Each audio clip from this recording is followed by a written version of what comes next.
जय श्री राधे कृष्णा।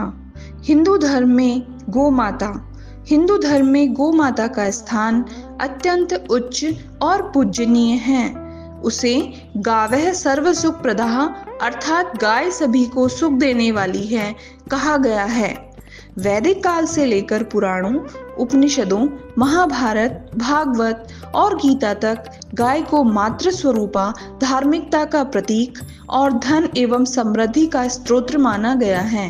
गौ माता में सभी देवताओं का वास माना गया है और गौ माता का दुग्ध मानव की माता के दुग्ध के गुना के समान ही और अमृतमय माना गया है। गौ माता के गले में भगवान नीलकंठ महादेव का निवास बन गया है। अतः घरों में रोटी बनाने के समय सबसे पहली रोटी गाय की बनाई जाती है, जिससे कि दूषित आय से आया हुआ धन से बनी रोटी और भोजन गौ माता के खाने से शुद्ध हो जाता है। इसीलिए सभी घरों में पहली रोटी गाय के लिए बनाई जाती है। विभिन्न शास्त्रों और ग्रंथों में गौ महिमा।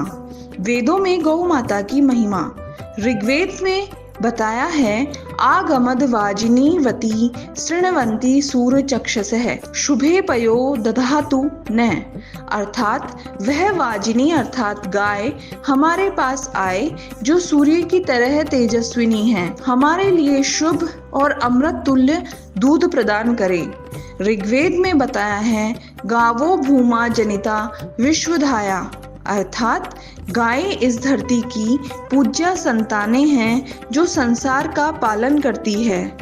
अथर्ववेद में बताया है गावों में मातर है न पित्र है न भ्रातर है, अर्थात गाय हमारी माता के समान है, वे न पिता है न भाई, वे पालन करने वाली है। उपनिषदों में बताया है ब्रह्मदारण्यक उपनिषद के अनुसार धेनवः सर्वः कामधुगः, अर्थात गाय कामधेनु के समान है जो सभी इच्छाओं को पूर्ण करती है। छांदोग्य उपनिषद में बताया है एक ब्राह्मण को गाय देने से हजारों पुण्य मिलते हैं और वह उच्च लोकों की प्राप्ति करता है। यह गवा दान के महत्व को दर्शाता है। भगवत गीता में गौ प्रतीक के रूप में भगवत गीता में बताया है धेनु नामस्मि कामधुकः। भगवान श्री कृष्ण कहते हैं गायों में मैं कामधेनु हूँ। यह श्लोक गौ माता की दिव्यता और श्री कृष्ण के साथ उनके संबंध को दर्शाता है। श्रीमद् भागवत में बताया है जब कलयुग धरती पर आता है तो वह धर्म अर्थात बैल और गाय के रूप में मिलती है। धर्म का एक पैर ही शेष रह गया है जो है सत्य। गाय भूमि की प्रतीक बन जाती है जो कराह रही है क्योंकि वह धर्महीन करुणाहीन हो गई है। श्रीमद् भागवत में बाल कृष्ण की लीलाओं में बताया है भगवान श्री कृष्ण ने गोकुल में गोचारण किया और गायों के साथ प्रेम पूर्वक खेले। उन्हें गोपाल, गोविंद, गोवर्धनधारी आदि नामों से पुकारा गया जो सभी गायों से जुड़े हैं। महाभारत में गौदान का महत्व। अनुशासन पर्व में युधिष्ठिर भगवान भीष्म से पूछते हैं गवाम दानः किमर्थम स्यात्। भीष्म उत्तर देते हैं कि गोदान से मनुष्य को अन्न, बल, सौभाग्य, धर्म और स्वर्ग की प्राप्ति होती है। कहा गया है कि जो मनुष्य ब्राह्मणों को गोदान करता है वह पितरों को तृप्त करता है और विष्णु लोक को प्राप्त करता है।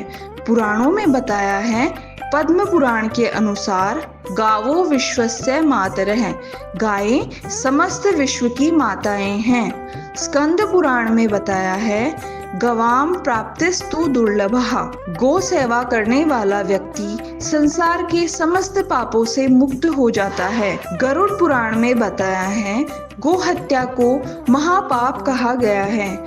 जो व्यक्ति गो को पीड़ा देता है वह कई योनियों में जन्म लेकर दुख पाता है। विशेष कथा कामधेनु और वशिष्ठ जी की। ऋषि वशिष्ठ के पास कामधेनु नामक दिव्य गाय थी जो इच्छा अनुसार सब कुछ उत्पन्न कर सकती थी। राजा विश्वामित्र ने उसे बलपूर्वक लेना चाहा, परंतु वह गाय स्वर्गीय शक्तियों से राजा की सेना को परास्त कर देती थी। यह कथा दर्शाती है कि गाय केवल दूध देने वाली प्राणी नहीं, बल्कि दिव्य और आत्मसंपन्न है। सामाजिक, धार्मिक और वैज्ञानिक दृष्टिकोण। गाय के पंचगव्य दूध, दही, घी, गोमूत्र, गोबर का प्रयोग आयुर्वेद्य, यज्ञ, पूजा और कृषि में होता है। गौशाला की स्थापना धर्मार्थ कार्य माना जाता है। तुलसीदास, कबीर, सूरदास आदि संतों ने गाय को ईश्वर तुल्य बताया है। अर्थात गाय न केवल पशु है, बल्कि धर्म, संस्कृति, अर्थ, स्वास्थ्य और आत्मिक उन्नति का प्रतीक है। उसके शरीर में 34 कोटि देवताओं का वास माना गया है। वह भारत की मातृभूमि का जीवित प्रतीक है।